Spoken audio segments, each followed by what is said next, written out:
what's up, everyone? Welcome to this week's live Facebook episode of the Valken Debrief, episode number 29. Right 29. Yes, we're spending our good budget money on actual cue cards. Last week, he almost went over budget with just the lamination. Almost. As long as it's still under, though, we're good. Mm-hmm. We're good. So, myself, the Kaiju, with Darth Valken, and we have a special guest. We've been chasing him for a while. Yes. Too busy, too sick, off like doing some outdoorsy stuff somewhere in the middle of nowhere. Sometimes. Yes. So this is Seth. Hi, guys. Say hi, Seth. Hi, Seth. There you go. From Milsim Labs, owner and inventor. Yes. For Milsim Labs. And we will be chit-chatting with him. And he's going to have to sit with us through all these events. I know, but got like stuck 4 between pages the of two. events. But as you see, I mean, he has no filter. So there's whatever he says, that it's just going to happen. So, where's Josh's boss? Wait, I thought I was Josh's boss. Train, you're messing with us. I work in a totally different department. Yep, he does. Oh, Grover's joined us. Greg from Hard Strike Milsim, thanks for joining us, you guys. We got our Jamal. Jamal won one of our prizes a few weeks ago. He's back. He's one of our regulars now. So please hit that share button, hit the like button, comment in the chat anything you would like answered of us, of Seth, anything like that. Give away 2 prizes. I mean, we hit 50 viewers 2 weeks in a row. So we're upping it. 75. Gotta break that 75. Gotta break that 75. Because I mean, we are upping the prizes this week. I mean, we're just kind of like, we did uniforms last week, and we got something extra special. Actually, we need to talk about who won last week. I guess that's pretty important. That would be important. So, last week's 2 winners of the Valken Tango uniform in the pattern and size of their choice. The size. We got all these smalls around. Let's arm the Hobbit army. Let's equip the hobbits. I know, right? I know. So first up, Matthew Howitt. If you guys know Matthew Howitt, he is out in LA on Instagram. Issues4221. Very good photographer. Very good photographer. So congratulations, Matthew. And next one is Sean Loftus. Nice. All right. So if you guys, Matthew and Sean, just hit us up with a Facebook message with address, email, phone number, and your size and camo pattern. Yeah, pattern selection of your choice. Yes. Well, between Woodland, Jungle Tiger, and VCAM. Yeah. So, and yes, we are out of extra smalls. Sorry. This week's giveaway. Yes. So how do you get entered in the giveaway? All you do is share. Everybody that shares this video, everybody gets entered in a chance to win. We do a random number generator and pick one winner. If it gets to 75 live viewers, we'll pick 2.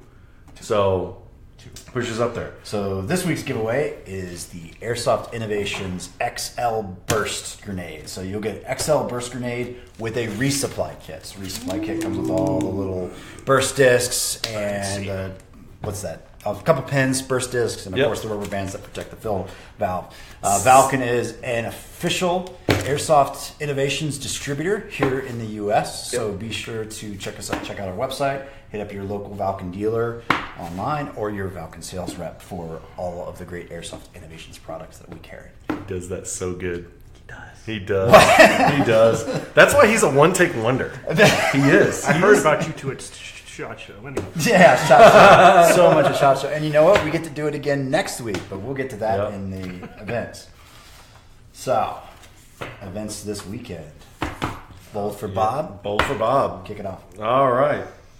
March 3rd, right here in our backyard in the Rockies region, JTAC Airsoft in Milsim is hosting episode 4 of their Homefront series at Kiowa Creek Airsoft in Bennett, Colorado. And if you're curious what the difference between their home front series and their big events, this is a one-day local, at home, just putting on an event where the local folks don't have to travel so far. It's halfway between a pickup game and a full-size day out. They keep it going with the action going for most of the day.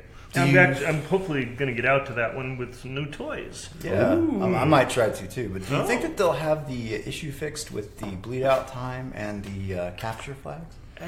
Only if somebody brought it up. You got to bring it up, right? Oh, it was brought up. Oh, okay. It was. Someone brought it. They brought it. Okay. Anyway, still a lot of fun. So. It is a lot of fun. I had a lot of fun out there. I just go there to shoot kids in the face.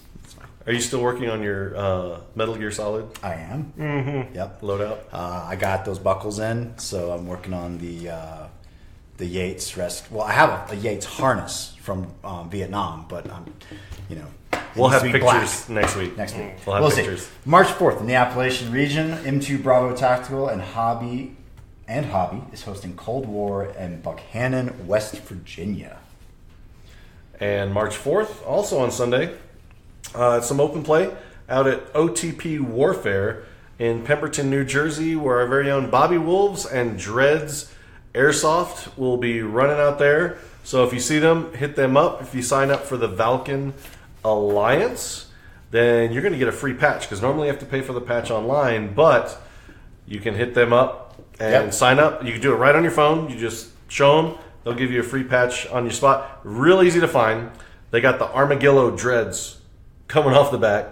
So pretty cool. looking like Alien versus Bobby and I Predator. talked about it, but I need to buy a set. Yep. And if you're curious about what is Valken Alliance, well, it is our player reward program for Valken teams and athletes. So just head on over to www.valkenalliance.com. You can see a bunch of little tabs there. There's a join tab. It is free. You'll get specials emailed to you that are only for Valken Alliance members.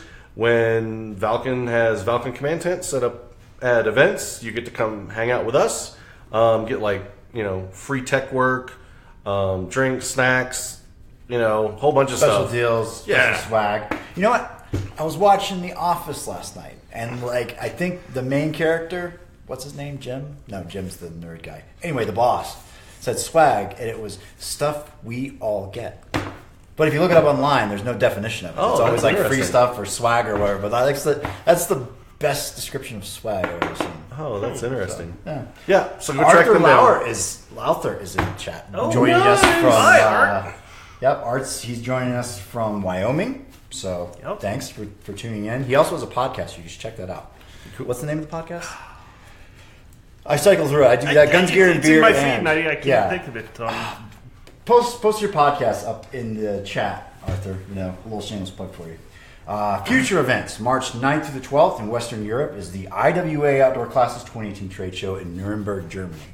Kaiju and I will be flying out next week, and we will be coming to you live from the show. We will have Facebook Live segments. We will also be doing a debrief with a special guest. And stay tuned for a lot of cool content. Subscribe and follow us on our Valken Airsoft Europe pages. Yes, for all the best up-to-date stuff. Because some people are up at midnight, maybe, but it's going to be like crickets if we do it. I know. So normally the show right now for example, in England, it's 11 p.m. or midnight in Germany. So since we'll actually be in Germany, it's going to be at 6 p.m. German time, which is noon Eastern. Yeah, so you guys will still get to watch it, but so all you East Coasters get to watch it during your lunch break, and all you Californians and West Coasters will get to watch it on your commute into work. Yeah. And I guess we could say we know who our guest is. Yeah, we do. Yeah, he confirmed. Yeah, he confirmed. So Chris from Airsoft Milsim News Blog over there in Europe. So he's going to be joining us on the show from the IWA. And we might even I think we'll be able to post and maybe do a live stream from the Burgerista, the Milsim. The Milsim. So we'll see how that goes on Saturday. So yes. Next, March 10th in the Appalachian region, ACS Airsoft. good friend Preston that runs out ACS out there is hosting their 5-year anniversary event in Paducah, Kentucky. And March 11th in the Midwest, Mir Tactical is hosting Opred Dawn 8? 8. Yep. But the location has been moved from CPX to Badlands Paintball Field in Crete, Illinois. There you go. Oh, Crete? Paul. Paul? Paul Wignell. What's up, Paul? Oh, Paul joined us. Awesome. Paul, yes, we are going to see you. We'll see you next at week. Finnegan's. Finnegan's. We'll see you at Finnegan's. Paul just says Irish bar. Irish bar. Finnegan's. It's cool. Everybody goes. It's great. Hey, what's up, Joel? March 18th in the Midwest region, React Milsim and Rockford Airsoft are hosting the Midwest Airsoft Expo in Loves Park, Illinois. So go check that out. Midwest Airsoft. So I just saw something. Isn't there like a Northeast Expo coming up? Something in the next couple of months? Airsoft Expo. Well, there was Winter Expo in February with Oregon Airsoft Arena, And now the Midwest Airsoft. and then Midwest. Okay. So Northeast, you're slacking. You know, that'd be cool if, like, I don't know, some people got together and kind of did something like Comic-Con. And so the expo moves around. That would be cool. That would be cool. That would be cool. All right. Continuing on, March 24th to 25th in the southern region, Third Coast Airsoft is hosting Operation Dragon Rogue 5 in Dawsonville, Georgia. Yeah. Busy guys those are. I know. There was, and for some reason my screen only has the preview thing, so you're gonna have to keep track of the. I'm looking of the viewer count. Oh, the viewer count. The viewer Okay. count. Mine just still says preview. I don't know why, even though I see it. I mean, Oh no, our producer over there should be able to hit it, and I know. I'm sorry, I forgot his name. Randy. Okay, Randy, watch that counter. I think we've kind of forgotten about Randy because He's he been hasn't with us for so long. Yeah, he hasn't screwed up I know. lately. So knock on wood. Knock on wood.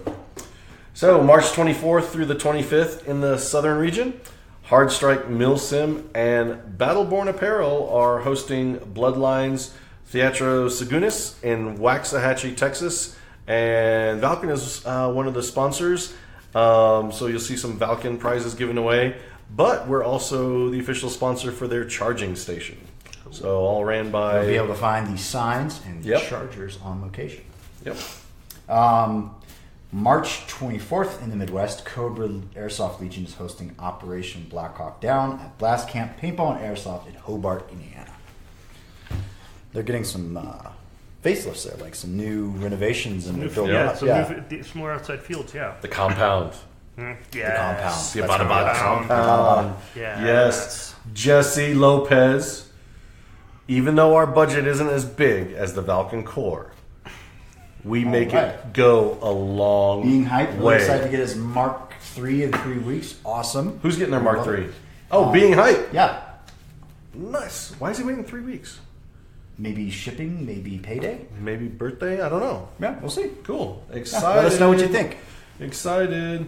Ooh, Comic-Con, Atlantic City, New Jersey's coming soon. Yes. Yes. Always, any kind of reason to go to Atlantic City is always, I don't know if it's a good reason, but it's always good.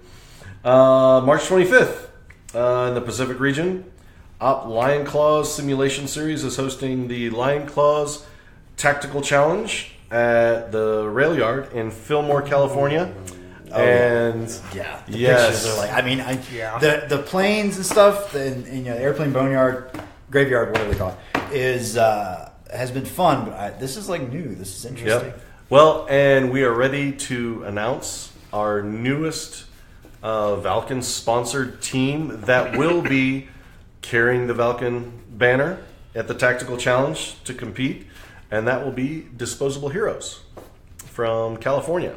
So those guys, you know, OGs like us,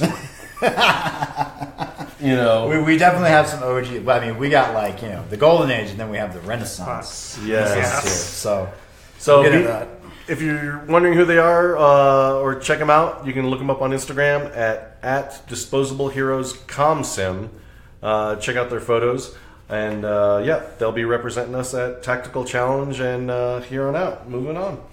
All right. Also on March 25th in the Appalachian region, East Coast Airsoft is hosting a big airsoft game at Robin Hood Paintball in Javier de Grace, Maryland. Yep. Maryland. Okay. Yep. That's one of those joint events. Actually, one of our reps, Rob Pierce, he's going to be out there. All right. And selling stuff. He's sent him a bunch of peddling the BB. Yes. Yeah. They already posted. They given away some Valken stuff, pistols, other things like that. So, right now, also Line Claw Simulation Series. The following weekend was supposed to be Cronenberg Rising, but one of the issues was it fell on Good Friday and Easter weekend. So it's the op is still happening. Head on over to the event page. Down in the chat below, you'll see a link for the event. Well, there should be. Randy, Train, go find Randy. We need Randy posting those event links. But they're doing a voting right now for what day's good, either the first weekend in August or Labor Day weekend. Same location, but you got to vote so we can get Lion Claws can get that event locked down.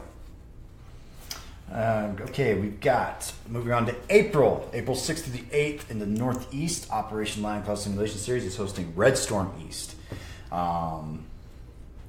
Phoenix Rising in Scranton, Pennsylvania. The Valken Alliance will be there in force with Bobby Wolves and Dreads Airsoft. So yes.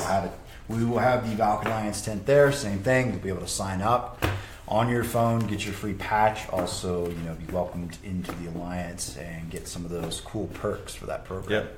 Yes, your hazing will come later. Oh.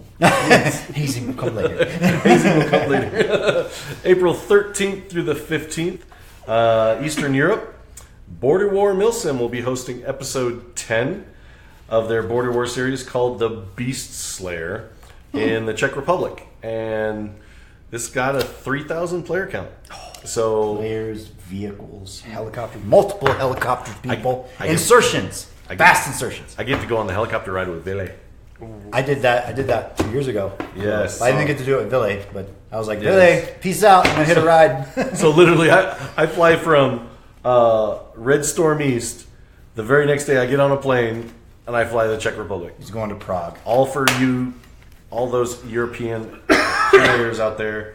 Got to come see you. Got to show you some kaiju love. Mm-hmm.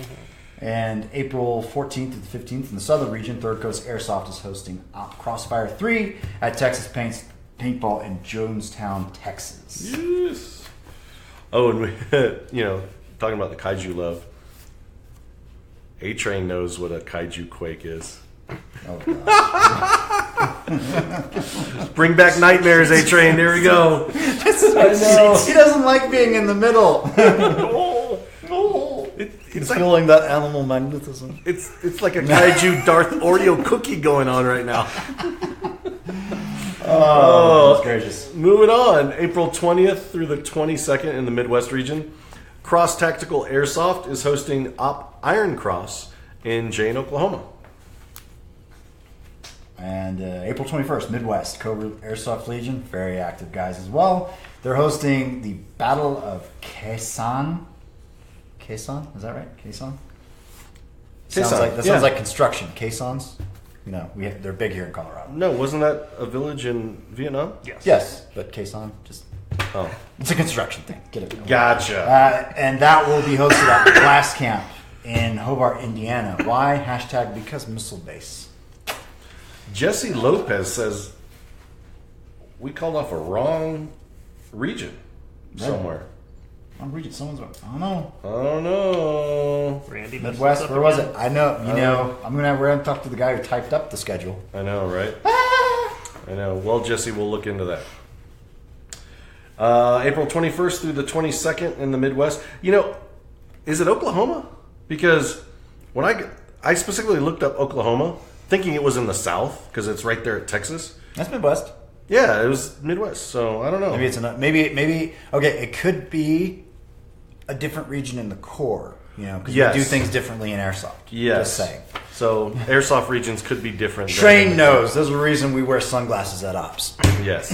So April 21st through the 22nd in the Midwest region, JTAC Airsoft, Milsim, and The Rock Airsoft are hosting Op Medusa 2, the Separatists' Last Stand in Bolivar, Missouri. Be sure to have your helmets, your knee pads, elbow pads, and gloves. Oh, that's the quarry. That's That's the the quarry. quarry. That's the quarry. That's Use the protection. quarry. Rock quarry. That's what she said. Yeah. And finally, we're at the end of this. So, okay. April 27th through the 29th in the southern region, Op Lion Claw Simulation Series is hosting Op Bulldog. At Fort Spring Hood. Assault at Fort Hood, Texas. And the Alliance and Raptors Airsoft team will be there. Yep, Raptors. They got a Texas chapter, so they're going to be rolling with us down to Valken. This is actually going to be the first time you and I are going to pew-pew together. We are going to pew-pew together. Yeah, first time. It's going to be. Yeah, it's going to be. I got a couple evil projects I've been working on. So. And all of you that have been watching and sharing are doing a great job. Time to share. Mash that share button. Get those shares up there. How many viewers are we up to? I think we hit like 22, maybe 24. Okay, we got to get those up, guys. Yeah, we gotta come get on. those up. If you want cool stuff, this is how we have nice things. Is sharing. Sharing is caring. You want nice things? Share. Yes. Okay. And if you want to be shared and featured, so if you want to be added to the list of events for the Valken Debrief, be sure to hit us up on our Valken Airsoft page, or email the kaiju at bmanor@valken.com, and provide us with all your information, and we'll get you up in the queue for the Valken Debrief. yeah, I've actually gotten several messages over the past couple weeks, people sending in their events. Yep. So, and usually we do announcements 60 days out. But still send them. Queue it up, build it out. Heck yeah. All we want is for you.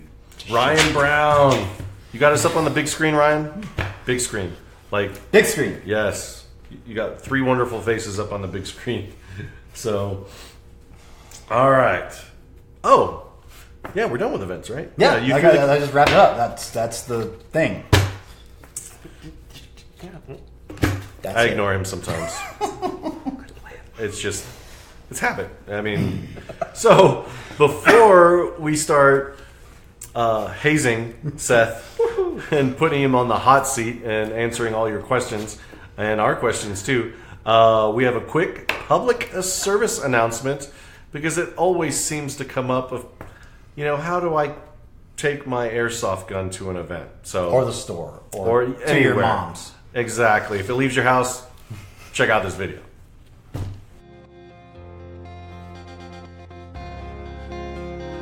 Okay, let's be real. We've all seen this guy before. And truthfully, a lot of us have been this guy. This could be you right now, or someone you know. Well, what's he doing wrong? Look at what he's holding. Oh, they're just airsoft guns, right? Wrong. These are not just airsoft guns. Huh? Well, I mean they are, but you know what? Just let me explain.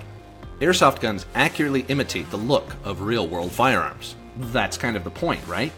We airsofters need to assume that airsoft could be mistaken for real weapons. We need to treat airsoft guns with the same respect and care as real firearms. So, to avoid confusion and possible trouble with the law, always transport your airsoft guns safely in a locked case. Valken Tactical has a line of affordable cases and bags for this very purpose. These bags not only keep your equipment safe, they keep you safe. See this guy? Do not do this. Seriously. Instead, be this guy. Whoa, nice bags. Keep yourself and the sport of airsoft alive by using proper cases and bags, like the ones found on Valken.com. And welcome back. Episode 29 of the Valken Debrief. We are live here on the wonderful Face Space. Because remember there was MySpace. Or, policy guidelines space. Policy guidelines space. I mean, that's all I see in the feed all week is, I'm getting punished and policy. No. I was like, I got dinged on a page that I was a moderator of. I didn't realize I was a moderator of. Oh, sorry, that was my bad.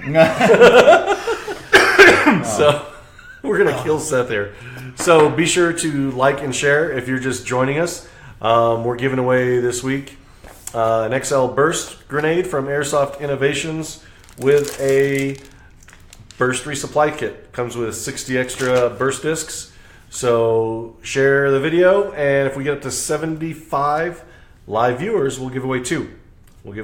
So, but without further ado, Seth from Milsim Labs. You want to lead us off, John? John, Josh, Randy. Okay, we could start with the generic questions, or we could reminisce about the old days, whichever one. So, we're talking about what level of old days do you want to go back to? Are we going back to you running around? You want to go back to you running around with a lightsaber blocking tracer BBs? Or do we go back farther than that? But he can attest that I can actually block BBs. Well, yes, but it's like granted, they were coming out of like an MP7 AEP, but yeah. Still. So I guess we can start with what is Milsim Labs? So yes. That's the biggest thing. I hear this thing of support innovation, support the small guy, support the little guy, and you do so many cool things, and no one buys them, shares them, promotes them. I use all your stuff, and you give me and I give really cool people stuff. I've given some industry people, some of his products, and I can actually go back to their feed and I can point them out. They're still wearing them. Look at their Instagram; it's stuck there. But they're not using it. Yeah, guaranteed. But they're not promoting it. Any of you have ever been to a national Milsim event, and you're walking around and you see a foam 40mm grenade rocket on the ground? Yeah, this guy made it. My stuff. Yes. Milsim Labs was started to build the stuff I wanted that I couldn't buy. We originally started in 2001 to 2002 with actually a BB grenade, which was pretty much a hacked and reinforced paintball grenade but it put out 200 BBs. And it was disposable. It was disposable. Yeah. So you could just throw and forget. Well, actually, the original ones were made of a thicker material and they were reusable. Yeah, and then I have had some of those. And I kept taking complaints. Well, I threw it into a cactus patch or a pile of rocks and it broke. Well, yeah, reusable doesn't mean indestructible. Yeah. So we went with the disposable model. I sold the crap out of them. There was one year we were putting 1,000 a month into Spain. They were just eating them up, and they just never gained any traction in the U.S. But now, these, hands down. Oh, yeah. What are you going to do? They look, they have a degree of realism. yours were kind of like a balloon-esque thing. Yeah, it looked like a paint grenade. Because our team would use them, and we would have an ammo can filled. Yeah, we were. They're coming. That one night attack, someone came down the line with an ammo can with 50 of them and just handed 2 out to people in the trench. And when the charge came, it was ugly. Because no one cared about it. They just threw it into the darkness. Yeah, threw it into the dark. You use the night stuff. So somewhere around 2006, I started to get into casting foam into silicone molds. And everything was originally replicas. Mm-hmm. Because getting everything perfect didn't work. So I just go buy a real mortar round, make a mold out of it. Demilled mortar round? Depending on the case. So we got some French and Russian World War I 50mm rounds, which worked pretty well in 2-inch PVC pipe, which was everyone was using at the time. I come from a time before Nerfs were out there and available, and some of the stuff people were shooting was scary. Eventually that morphed into us designing our own products in 3D CAD and the rockets that we have out now, kind of leading the way, I hope. Just the range is ridiculous compared to your standard Nerf rounds. Oh, yeah. But they're still not really catching on. Let's be real, there's not that many people who use rockets in Airsoft. It depends on where you go. Europe is big. It depends on where you go, but even when you go to some of these big ops, they're starting to run rules to discourage them. Yeah. Because if there's not vehicles, they're like, Well, and the thing is you, for a while, I thought you were just out of your mind. As I progressed and learned more, Nerf rounds are actually pretty dangerous because of their core. But they're not bad. Right. But if you have a launcher that's 150, 200 feet per second, and you shoot it directly at somebody, it's going to punch that plastic core into somebody. It's like a sabot. Yeah. So, It does, and that shows up when you start shooting blocks of ballistic clay with it. But they're not that bad. The ones that are scary that are gaining traction again are the 3-inch rounds. Because those come down, their terminal velocity on those comes down, not so good for your skull. Yeah. Much less, caving your iPro into your face. So we've made a whole bunch of really, really crazy stuff that never hit the market. You remember the RPG? Oh, yes. For those who haven't followed me in the past, this was an RPG-2 that fired a full-scale PG-2 warhead. And it was impressive, and it was scary, and then we got some chronos and some ballistics clays test on it, and it was pulling more muzzle energy than a 9mm handgun. So that kind of didn't get released. Yeah. There's been a lot of the testing, the backyard testing, the high-speed cam, the ballistic clay. Yep. Really fun stuff that never makes it. Yes, there is. So sad. Oh, yes. Oh, did I tell you the time? A friend of mine was getting married. He had a little bachelor party. And we had a bachelor party. Eric Random over at DMZ hooked us up and allowed us to have the bachelor party at the arena.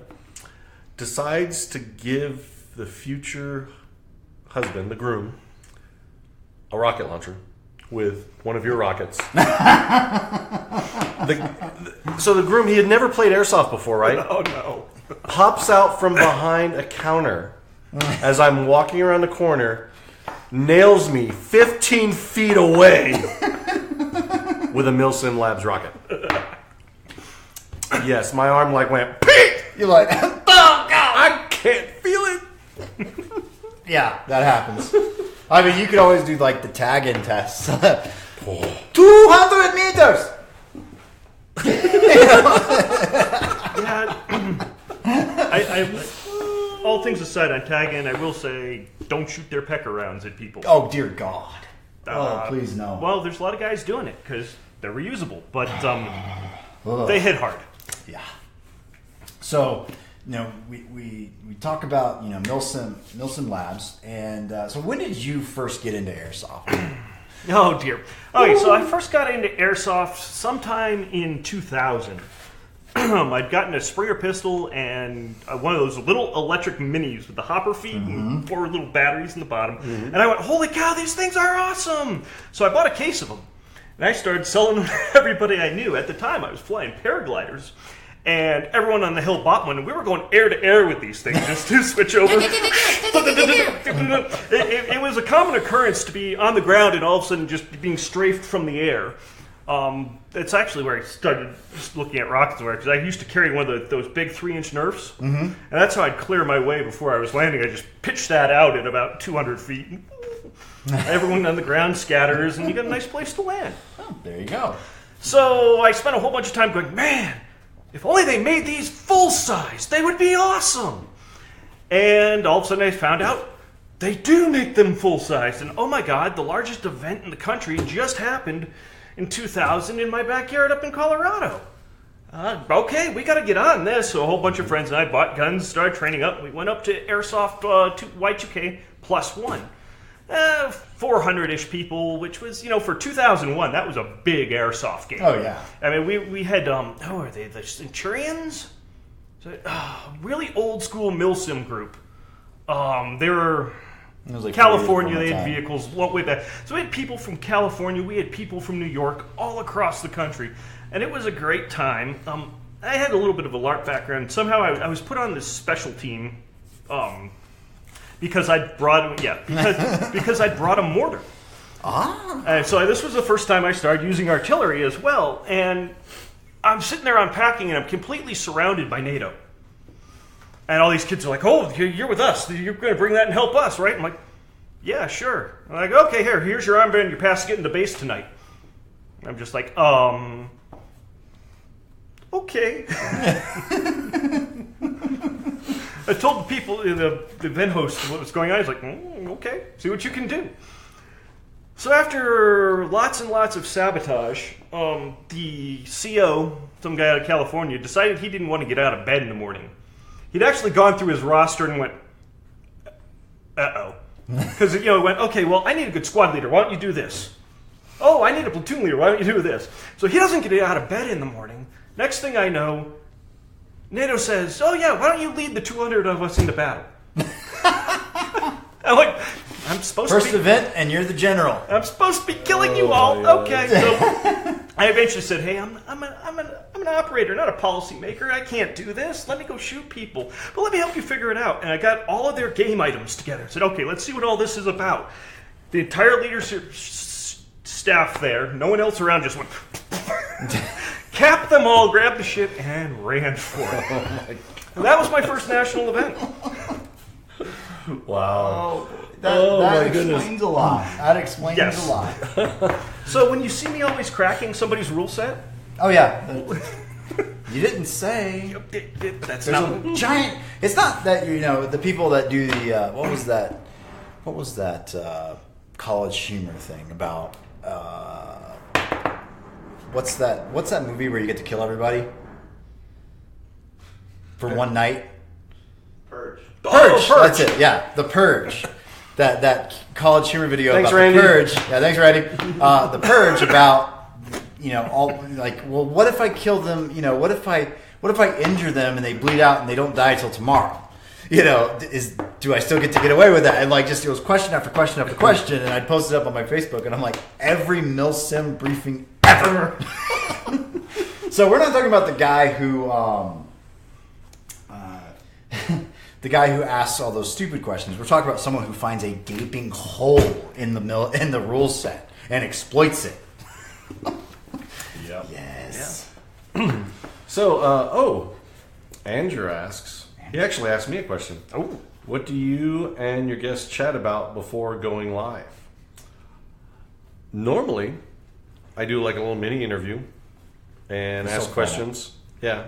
Well, just because maybe there's some little topic that comes up beforehand, and sometimes it's just like, sorry, sit over there in the chair. Randy will get you a bottle of water, and we'll be with you in a second. And he'll do your makeup and everything. And sometimes we just wing it because we don't have a big budget like Valken Corps, and we can just sit around and sit in our little director's chairs and screw off before the show. So. Yeah, well, we're still working on craft services because I still can't get a good coffee around here. I keep asking for Black Rifle Coffee Company. I have to bring my own. I don't think I should have to provide my own coffee before the show. Just saying. Are you listening?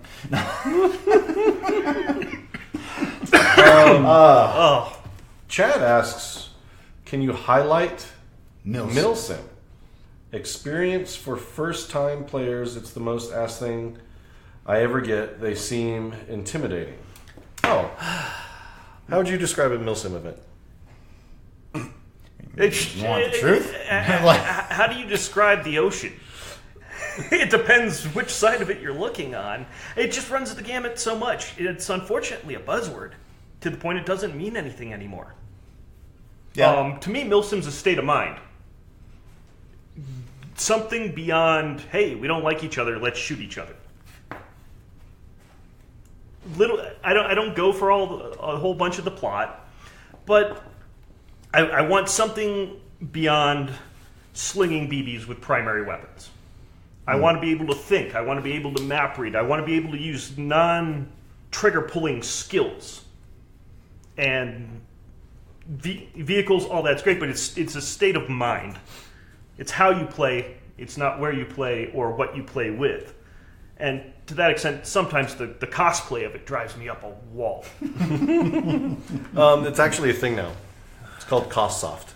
Cost-Soft? Yeah. Yeah, it's actually called a thing now. And it's interesting because when people put vehicles... Hashtag trigger. Because being as we've both worked in a team, a group that was vehicle heavy, a lot of people think vehicles are the have-all, end-all, and everyone just drives them around. You drive up and down and you use them as shields and you shoot out of them. But when you're in a really good group, there's a lot more that goes into it. A lot of those skill sets, CB radios, procedures. You have guys like you even have the guys that are like checking to make sure we don't run over anybody. That we, how you load, how you don't run anybody over, how no one falls out the back, which happens. Yep. Tethers, grab the guy behind you. Yeah.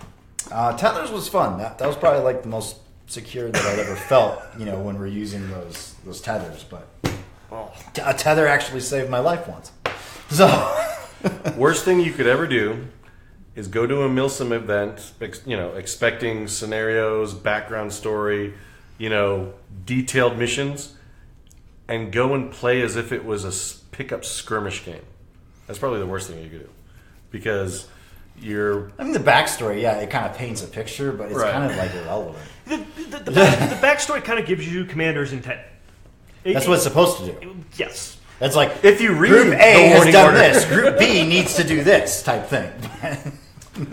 Yeah. Samara asks, if you had to pick one gun for both CQB and outdoor, what would you pick and why? I would pick a short-ish M4 platform. So like 10 inch, 10.5? I don't know. What's the last one you put together for me? 10.5? A little long.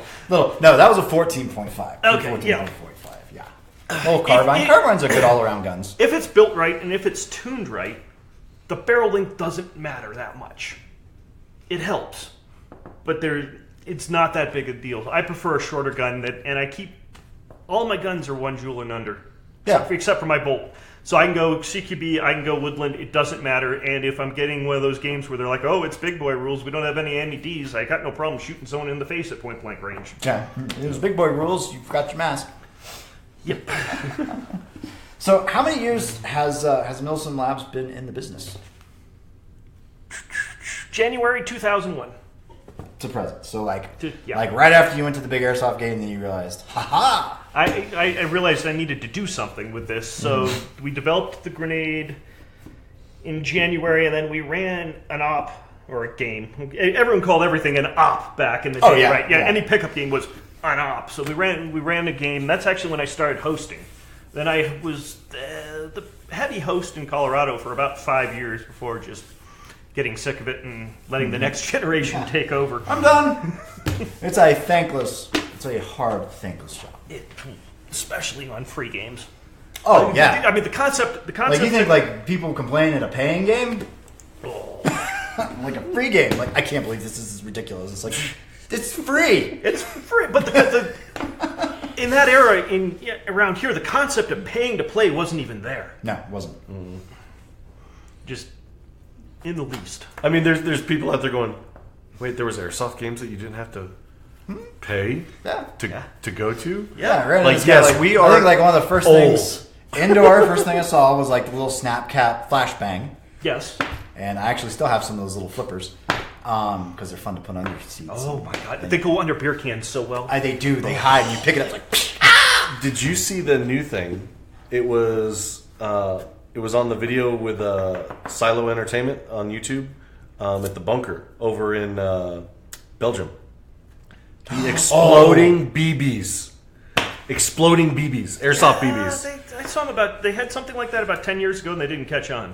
Well, it came in like a blister pack. So it was a blister pack about this big, and there was like 50 of them. Yep. And they shot them out of AEGs, sniper rifles, shotguns, and pistols.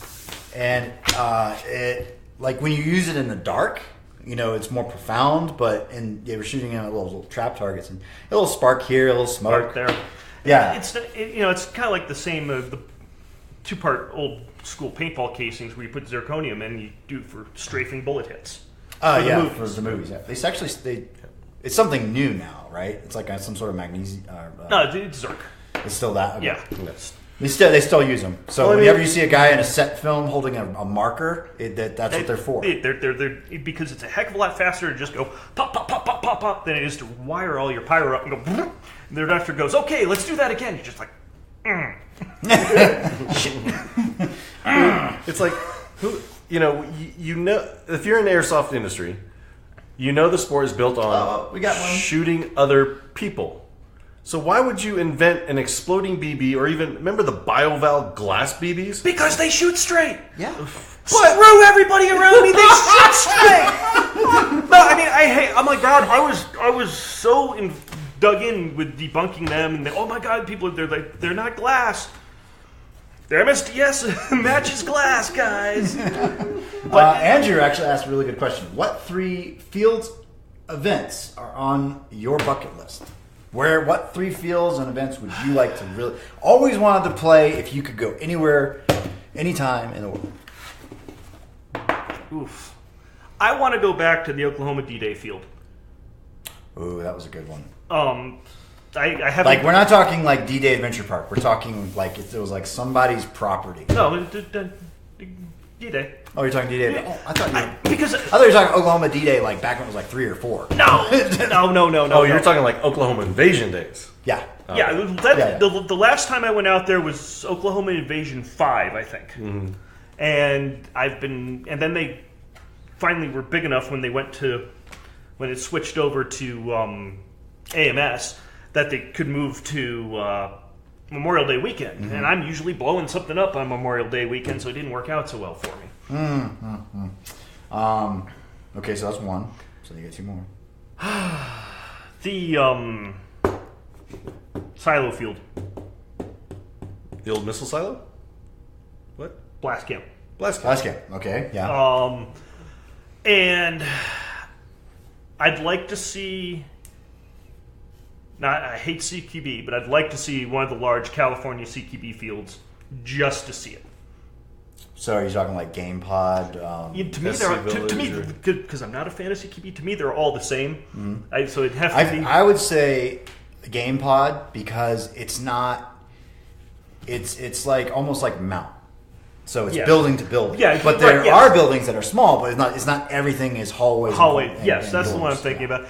And maybe I'd like to go see Fort Hood. You've never been to Fort Hood? No. Are we going to have to throw them in the van? We're going to have to throw them in the van. Ooh, that'd be fun. You got a beanbag chair? Just sleep in Got a beanbag chair. We'll throw you in the van. We're going to Guys, we're going to Bulldog. I only went to 2 Iron Claws events, and that was Night Scorpion in Texas, which was, not one of the best. It was a good ease in.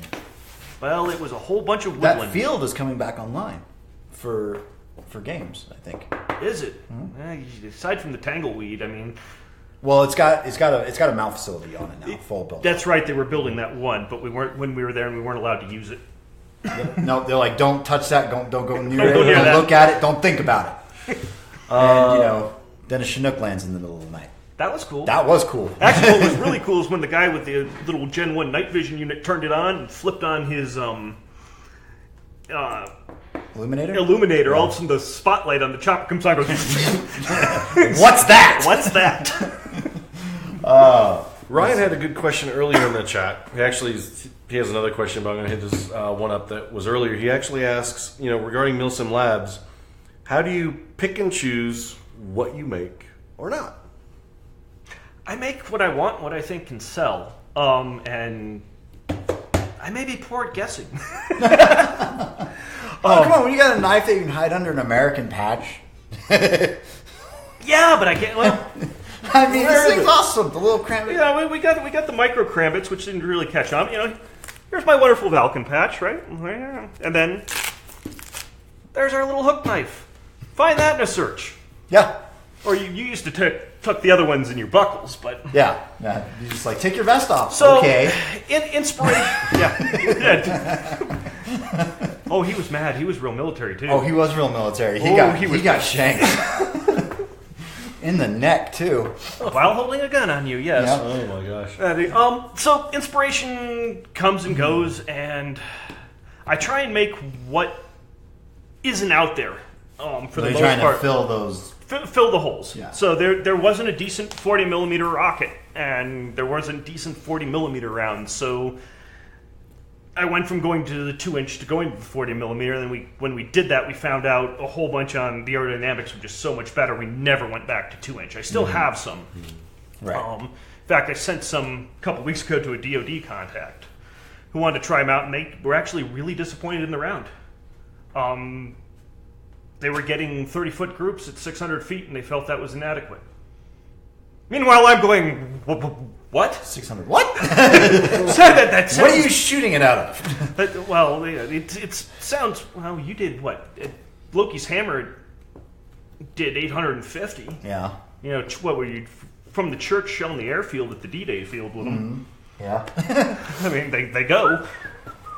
So I try and fill holes and gaps and things that someone else isn't making that might sell. Might sell.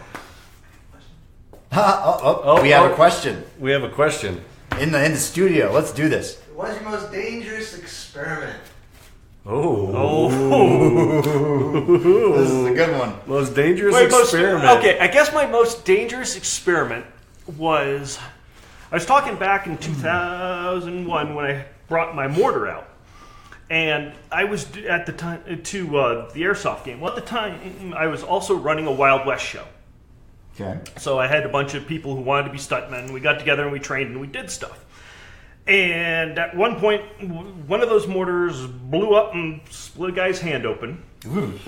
When he fired it, because we had a safe that blew up, big cloud of powder, silly show, but hey, I got to do stunts, right? The other time is we rearranged that and I put some rocks on it. I took it to the bottom of a pool because we were trying to get a depth charge effect going off. And I fired it and I didn't have it correctly on the bottom of the pool. And the recoil pushed it down and it blew it to bits. The entire gun came apart into shrapnel, which didn't do anything to me because it was still in the water. However, I got a really bad bloody nose because all of a sudden a bubble of air opened up underneath me. And instead of swimming and floating in the water, I just went to the bottom of the pool. And then all the water comes back in. My head's ran like, what? And apparently the dude who was supposed to be watching me didn't know how to swim, and he's just like, right? And this was before cell phones, so he's walking off to go find a phone to call, and thinking, so I eventually come up and, what, you weren't going to save me? Turns out, I found out from the Homeowners Association later that somehow that pool magically got a crack in it. Because it was an in-ground concrete pool. Oh boy. Wow. So that's probably about the worst things have gone. But, and then we stopped using PVC to make air chambers. Mm-hmm. Yes. I went to ABS because it just ruptures. But then we went to metal accumulators and then graduated to decommissioned CO2 tanks, and yeah, it got better and better. But so Milsim Labs is actually only his your side job. So yes. What's your profession? My 9 to 5 is I do fireworks and special effects. So when I've gotten a little flack for talking about pyro and airsoft and everything else, but that's because, well, I do this for a living. I ship it, I use it, I shoot it. I've got an ATF high explosives manufacturer's license, so I can buy, sell, or manufacture pretty much anything I want, from bottle rockets to a block of C4. I can get that in and go have some fun and make a hole in the ground. So, but there's reasons I don't build airsoft pyro. We won't get into that. Yeah, but it it doesn't work. It's not a good business model. So what are some of the commercial applications from your real job that people might easily recognize? Well, number one is air cannons. Because I did a whole bunch of special effects in haunted houses, and I do a whole bunch of pneumatics. So, and that also goes back to a lot of my molding and casting comes from that background as well. Okay. Most of it was plaster and latex, but silicone was a bit of a jump when we started using it. Now we're CNCing and injection molding a whole bunch of things. Oh, cool. And when you say haunted houses, some of the theme parks. Mm-hmm. It's no longer Six Flags, but Six Flags Village Gardens here in town. Did some stuff up at Heritage Square when it was up and running. That's now a defunct park. Like what kind of stuff? Well, I remember one year I went there. He invited me to Elitch's, and he was doing the fire show on top of the buildings, those propane cannons. That was afterwards. Yeah, I had 4 or 5 propane flamethrowers up on the roof, synced to music and dancing by computers and all that. But we've got it's anything from air cannons hiding in the wall with a brake beam sensor and a little control relay to shoot you in the ass when you walk by to. Air. To optical effects, animatronics. And so the monster that jumps out and kind of goes is within my realm as well. Gotcha. There's a Milsim Labs question. Sure. Can you make an airsoft suicide vest? I know what it would be. Because we played around with the IEDs. Yes, it would. And the reason the IEDs were command detonated was I made the mistake of having them set up as a CO2 cartridge victim activated one. Oh, goodness gracious. And set one off probably 2005, and people thought I died. It blew up in my face. And it was loud, but I didn't think it was that bad. But it whiplashed me. It split me wide open, and it took 4 years for the scar to disappear. Wow. Yeah, we could do a suicide vest. The problem is the market isn't there unless it's really, really cheap. Yeah, I mean, it's not cheap because you have to use, if you're using CO2 or high pressure air with, a plunger switch, it's all push fittings and stuff. Like, that stuff's not cheap. And you want it to be, you want it to work and not hurt you. So I could R&D one up, but I don't think I'd recover my costs because I'm going to sell like 5 different game hosts, and that's all they're going to buy. Mm-hmm. Yeah. But it would be cool because every team out there is like the Milsim military unit. You don't have like a lot of, guerrilla fighters, insurgent. Well, that's why we made the Molotov cocktails. The little Molotov cocktails. They were funny. They were. They still need magnets. Yeah. Michael asks that little thing you pulled out. He wants to know, is it real? Is it airsoft safe? Where does he get 1 or 5 or more? I don't know where to put it. Did you put it back under the patch? Maybe. Yep. They will be airsoft safe. This one wasn't. I was playing with it earlier. I just cut myself with it. The mold's a little sharp. Well, yeah, that's because I'm trying to make it do double duty. I want to do it in Santoprene rubber for airsoft, and I want to do it in glass-filled nylon for other reasons. Glass-filled nylon for leather. So they'll be out sooner or later. I've been passing them out to some folks and trying to get some feedback. We're going to cut another mold, and maybe 3 weeks we'll have them on the market. What's your website? So, like for MilsimLabs.com. Very simple. Very simple. And don't judge me by my website. I build cool things. I am not a web developer. It's horrible. Yeah, I've offered to help. I have. I've offered to take you up on it. All right. How's the budget doing? Where are we at? That little money counter hit 0 yet? Oh, yeah. It's about to. But before it does, Seth, thank you so much for joining us. Last minute, we had the guest that we had advertised, and horrible storm in his area knocked out the power. So we'll get him next time. So he definitely wants to be on, but it was just pretty unfortunate. Seth stepped up to the plate with a last minute call and jumped in the car with me, and had the great show we have today. And before we head on out, be sure to check out the Valken Alliance at www.valkenalliance.com if you're interested in getting rewards from Valken just for supporting us or connecting with other Valken Alliance members, and check out all the cool benefits. It's free to sign up, and whenever we go to an airsoft event and we set up the Valken command tent, you get to come hang out and get some free stuff too. We also have a very cool team sponsorship program up there, so head on over to ValkenAlliance.com for your sponsorship opportunities. And don't forget to watch the Valken Core live show on Tuesday night. So watch our sister show. It's great. It's funny. They have more commercials because they, obviously have to pay for that budget, so they get their funding from commercials. Hilarious commercials. Be sure to tune in and watch that on Tuesdays. Tuesdays at 9 p.m. Eastern. Yeah, so put the kids into bed, whatever. They do Chad's Lullaby, so that helps. Chad's Lullaby. So be sure. And don't forget, next week, our show, for those of you watching in the U.S., will be at noon Eastern next week because we're going to be in Germany, so we're going to be transmitting on their time zone. Yep. So it'll be great. But thank you all, everyone. Thank you for sharing. Everyone that shares will get a chance to win an Airsoft Innovations XL Burst Grenade and Resupply Kit. And this has been the Valken Debrief episode 29. Thank you for being a part of our lives, and we'll catch you guys later.